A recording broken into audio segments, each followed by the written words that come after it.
I'm here with Mick Buettner to talk match review for round 23. Hello, Mick. G'day, Jacko. How are you? Very well, thank you. Now, we go back to Thursday night, and the only plea we have seen so far, it's for James Graham. There were 5 charges out of the weekend, but the only plea so far is James Graham from Thursday night. Yeah, you can see his incident here, a grade 1 careless eye tackle to James Graham. He avoids suspension with an early plea, so fortunate for Bulldogs fans, but you can see the contact to the head of Manly front rower Darcy Lussick. Actions deemed careless, the swinging arm action, but just at the base level there, so an early plea sees him not miss a game. Now, no charges from Friday night's Broncos-Eels game, but a busy Saturday afternoon there. The South player Zane Musgrove was charged for a grade 1 shoulder charge on Albert Vete. Yes, you can see his contact here, and from the footage, he'll, with an early plea, be looking at a 1-match suspension. If he chooses to fight that at judiciary and he's found guilty, then it'll be a 2-match suspension. And David Shillington and Ryan James both charged out of the match at Campbelltown. Yeah, Dave Shillington with a grade 1 dangerous contact for his contact with the West Tigers kicker Mitchell Moses.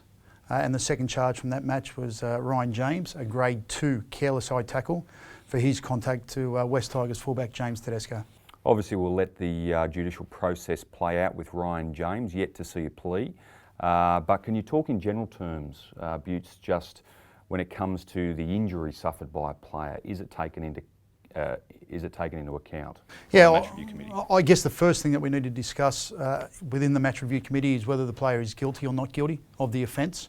And if he is found or deemed to be guilty, be it careless, reckless or intentional in terms of his contact, then once that has been established, then going forward, we can take or may consider the injury in terms of the level of the grading. So it's important, first point of all, is the fact that we need to establish that the player is guilty of the charge first of all. And Penrith's Wanga Blake was the only player charged out of Sunday's games. Yeah, you could see his contact here on Jake Mama, the fullback from Newcastle. He was charged with a grade 1 dangerous contact, other. Now, 2 of the charges this week are for contact with a catcher, and we've also got 1 for contact with a kicker. Is that something that the match review committee is focusing on, is being quite strict on? Oh, I think it's important we protect our players in these positions. The kickers, who are obviously in a vulnerable position, as are the catchers. As you can appreciate, the ball's up high.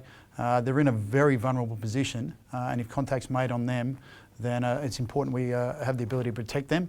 And we've got a whole range of charges that we're able to do that with. But with the vulnerability of the position that they are in, the forceful contact needs to be avoided by the other players.